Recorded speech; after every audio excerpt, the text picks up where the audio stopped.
ये भगोड़ी नागिन आती है, माफ़ी मांगती है और अगले ही पल उसी दिन शाम को ये लोगों को धमकी देती है, पूरे गुस्से में आ जाती है। जुनून जो इसकी आंखों में दिखता है ना, खतरनाक वाला, एक जो खूनी आंखें, इस रंग बदलती दुनिया में इंसान की नीयत ठीक नहीं, इंसान की नीयत ठीक नहीं, इस रंग बदलती दुनिया में। नमस्कार दोस्तों, मैं सुमन एक बार फिर से स्वागत करती हूँ आप सभी का अपने YouTube चैनल ख्वाहिशें BMU में। कैसे हैं आप सभी? उम्मीद करती हूँ सभी लोग बहुत अच्छे होंगे। मैं भी ठीक ही हूँ और आ गई हूँ आप लोगों के सामने एक न्यू वीडियो लेकर। जैसा कि कल मैंने भगोड़ी के ऊपर वीडियो बनाया था, भगोड़ी ने कल ड्रामा किया, बहुत तगड़ा वाला, माफ़ी मांगी थी। लेकिन क्या आप लोगों को लगता है कि इसने माफ़ी मांगी? जी नहीं, इसने माफ़ी नहीं मांगी। इसने लोगों को आईना दिखाया, कहा सावधान हो जाओ नहीं तो मैं सबको जेल करा दूंगी। जी हाँ, यही इसने कहा है। एक महिला, ये भगोड़ी नागिन आती है, माफ़ी मांगती है और अगले ही पल उसी दिन शाम को ये लोगों को धमकी देती है, पूरे गुस्से में आ जाती है। जुनून जो इसकी आंखों में दिखता है ना, खतरनाक वाला, एक जो खूनी आंखें, खूनी महिला, उसी तरह इसके अंदर इतना गुस्सा आ जाता है और गुस्से में बोलती है कि मैं नहीं तुम्हारे साथ कुछ कर सकती हूँ, लेकिन सचिन जी तो कर सकते हैं। तो ये इसकी औकात है, ये अपने ऊपर कोई दोष नहीं लेना चाहती है। कल इसने ड्रामा रचा कि मुझसे जो गलती हुई, मैंने किसी को अगर गुस्से में आकर कुछ कहा तो मैं उसके लिए सॉरी बोलती हूँ, लेकिन अगले ही पल शाम को लाइव में ये लोगों को धमकाती है, खुलकर धमकी देती है कि तुम लोगों का मैं लिंक, मतलब ये लोगों के वीडियो देख देख कर उनके लिंक इकट्ठे कर रही है और भाई सबके ऊपर फिर से रिपोर्ट करवाने जा रही है, सबको जेल में डलवाने जा रही है। ये है इस नागिन की असली औकात। जो लोग इसको सपोर्ट कर रहे हैं, अभी भी संभल जाओ। मैं बार बार कहती हूँ आप लोगों से, अभी भी संभल जाओ, ये एक दिन तुम्हारी भी नहीं होगी। चलो, जो लोग इसके विरोध में आवाज़ उठा रहे हैं, समझ में आता है कि ये उनके खिलाफ बोले, लेकिन देख लेना ये नागिन है, ऐसा डसेगी कि तुम लोग पानी भी नहीं मांग पाओगे।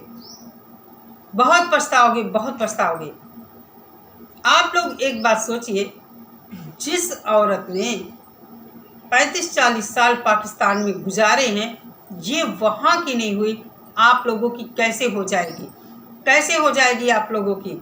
जिस औरत ने किसी मर्द के साथ रिश्ते में रहकर 4-4 बच्चे पैदा किए, कोई नफरत में 4-4 बच्चे नहीं पैदा करता है। एक बच्चा हो जाता, नफरत थी, छोड़ देता, 2 हो जाता, नफरत थी, छोड़ देती, 3 हो जाते, मतलब नफरत में लगातार बच्चे पैदा करती गई और फिर ये ड्रामे करती है कि इसका पति इसको परेशान करता था और इसके ऊपर पहाड़ तोड़ता था, लाठियां चलाता था, इसका ध्यान नहीं रखता था, लिहाजा ये भारत भाग आती है पबजी लबजी के सहारे।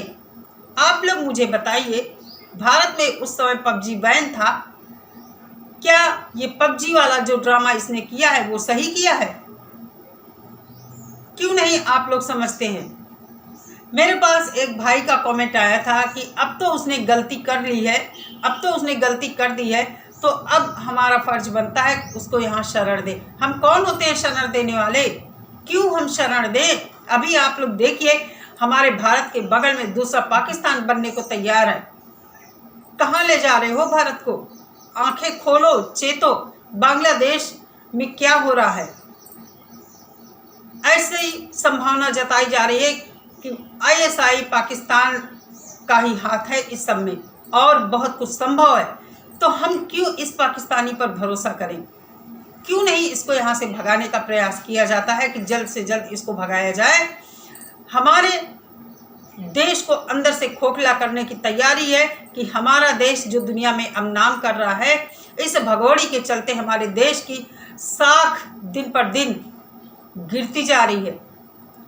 अंदर जिस तरह बांग्लादेश को 6 साल पहले, जिस तरह बांग्लादेश को गिराने की साजिश 6 साल पहले ही रची गई थी, वहाँ 6 साल पहले से तैयारी हो रही थी। हमारे देश को भी अंदर से खोखला करने के लिए इस तरह के स्पाई हमारे देश में महिलाएं घुसेगी और हमारे देश को नेस्तनाबूद करने की ये बहुत बड़ी ISI की साजिश हो सकती है। कोई बहुत बड़ी बात नहीं है। तो आंखें खोलिए, ये माफ़ी मांगती है, ड्रामा करती है और उसी दिन शाम को लाइव में आकर धमकी देती है कि मैं यूट्यूबरों को जेल करवाऊंगी।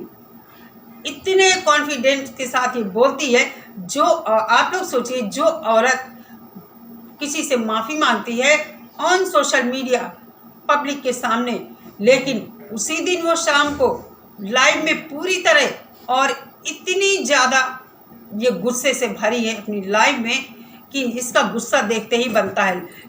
सचिन आते ही पाकिस्तानियों के ऊपर बोलने लगता है, किंजा को टारगेट करने लगता है कि ससुराल चली गई हो। अब हैदर को बोल रहा कि तुम उसको ठीक से रखना, सीमा को तो तुमने रखा नहीं। अरे भाई, तूने रखा है, ठहर जा, अभी थोड़ा समय लगेगा, सब कुछ तू कोर्ट में जवाब देना, सब कुछ जज साहब के सामने कबूल ला। तेरे तो बस 2 झापड़ लगने की देरी है, तू सब कबूल देगा। कौन इसको लाया है, क्यों लाया है, क्या उद्देश्य है इसका आने का, क्यों ये इस तरह के ड्रामे कर रही है सोशल मीडिया पर। तो अगर प्यार में इसे लाया, क्यों नहीं इसको बिठलाता है घर में कायदे से, क्यों नहीं कहता है कायदे से वीडियो बना। क्यों तुम लोग आते हो रोज दुनिया भर की बातें करते हो। छोड़ दे, तुम लोग कायदे से बनाओ वीडियो, सब लोग छोड़ देंगे बोलना। कोर्ट अपना काम कर रहा है, वो करेगा। लेकिन तुम लोगों ने जो गंद मचाई है ना, भारत में रहकर भारत के साथ ही दोगलापन कर रहे हो, छोड़ेंगे नहीं कोई तुम्हें। और तुम जो यहाँ आकर धमकी देते हो कि यूट्यूबर्स के ऊपर ये केस वो केस, जेल डलवाएंगे, कोई डरने वाला नहीं है, कोई नहीं डरने वाला है। हम सब अपने देश की सुरक्षा के लिए आवाज़ उठा रहे हैं कि ये महिला शक के दायरे में है, जल्द से जल्द इसको जेल में डाला जाए। 4 बच्चे हैं इसके साथ में, मासूम बच्चे हैं, बच्चों की ज़िंदगी खतरे में है, फ्यूचर उनका खतरे में है। लिहाजा बच्चे बाप को सौंपे जाएं, जो उस बच्चों का असली बाप है, ओरिजिनल बाप है, बायोलॉजिकल फादर है। तू भाड़े का टट्टू, भाड़े का बाप बन रहा है और तू आए दिन लाइव में कहता है पाकिस्तान से आ जाओ, यहाँ आ जाओ, दोनों लोग कहते हो। तू रास्ता बताता है, भगोड़ी बुलाती है। एक एक चीज़ तेरी कलेक्ट हो रही है। तू कहती है ना कि लोगों के लिंक कलेक्ट कर रही है, परेशान मत हो, तेरी भी एक एक चीज़ कलेक्ट हो रही जो कि कोर्ट में पेश होगी। परेशान मत हो। तू लोगों को आकर धमकी देती है, लोगों को डराती है, धमकाती है। हमें पता है तेरे पीछे किसी का सपोर्ट है, तू अपने मुंह से नहीं भौंक ले। तुझसे कहा जाता है कि इस तरह सोशल मीडिया पर आकर भौंक, जिससे लोग डर जाए, चुपचाप बैठ जाएं। कौन डरने वाला है तुझसे? कोई नहीं डरने वाला है।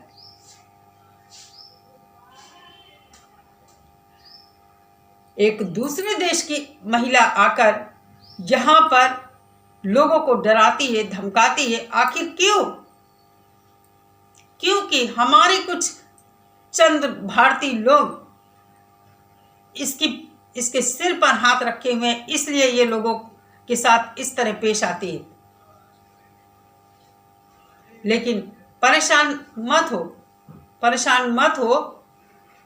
मोमिन सर ने तेरा इलाज पुख्ता वाला कर दिया है और बस तू वेट कर, वेट कर। तू कहती है ना wait and watch, wait and watch. बहुत जल्द समय आने वाला है। धीरे धीरे समय का चक्र सरक ही रहा है, एक जगह रुका नहीं है। तो वेट एंड वॉच। और ये जो डराना धमकाना तेरी फितरत में है, तेरी फितरत में है लोगों को डराना धमकाना। कोई तुझसे डरने वाला नहीं है, कोई नहीं डरने वाला है। क्योंकि हम सब अपने देश के साथ खड़े हैं, अपने देश की सुरक्षा के लिए यहाँ पर जो भी बोलते हैं वो बोलते हैं। 4 मासूम बच्चों की जिंदगियों के लिए हम लोग आवाज़ उठा रहे हैं, लेकिन तू क्या कर रही? तू अपनी अय्याशी के चलते यहाँ अपना नेम फेम पाने के लिए, नोट कमाने के लिए तूने सारी हदें पार कर दी हैं, हमारे देश को गंदा किया है। बहुत कुछ हो सकता है कि तेरी वजह से हमारे देश में कितने सारे आतंकवादी घुसे हो, कितनी सारी महिलाएं घुसी हो, और इस तरह कितने सारे लप्पुओं को उन्होंने टारगेट किया हो। हम तेरे ऊपर भरोसा नहीं कर सकते। कल भी मैंने अपने वीडियो में बोला था, हम इसके ऊपर भरोसा नहीं करते। कोई महिला रोती है, कोई रोता है तो दिल में थोड़ा सा चुभता जरूर है, लेकिन तेरे लिए कभी नहीं, कभी नहीं। हम कभी तेरे लिए नहीं हमदर्दी दिखा सकते हैं, क्योंकि तू आए दिन नौटंकी करती है, ड्रामा करती है, लोगों को डराती है, धमकाती है। मेरी बिल्ली मुझी से म्याऊं, मेरे देश में रहकर मेरा खाती है, मेरे देश की खुली हवा में सांस ले रही है तू, मेरे देश का ओढ़ रही, पहन रही, यहाँ के लोगों को लड़ाई झगड़ा सब कुछ करवा रही है जो तू चाहती है। तू हम ही लोगों को डराती धमकाती है। चल इकट्ठे कर, लिंक कलेक्ट कर, देखते हैं तू कितना आगे तक जाती है, क्या कर पाती है। चले दोस्तों, कल इस लाइव में माफ़ी मांगी और शाम की लाइव में आकर अपनी औकात पर आ। ये वो नागिन है जो भूख लगने पर अपने ही बच्चों को डस जाती है, और वही काम ये कर रही है कि भारत में आकर शरण भी मांगती है, भारत के लोगों को डराती भी है, धमकाती भी है, और अपने ही जने बच्चों को इसने दांव पर लगा दिया है अपनी अय्याशी के चलते। चलिए दोस्तों, नेक्स्ट अपडेट के साथ आपके साथ मिलती हूँ। सभी लोग अपना बहुत सारा ख्याल रखिए। नमस्कार।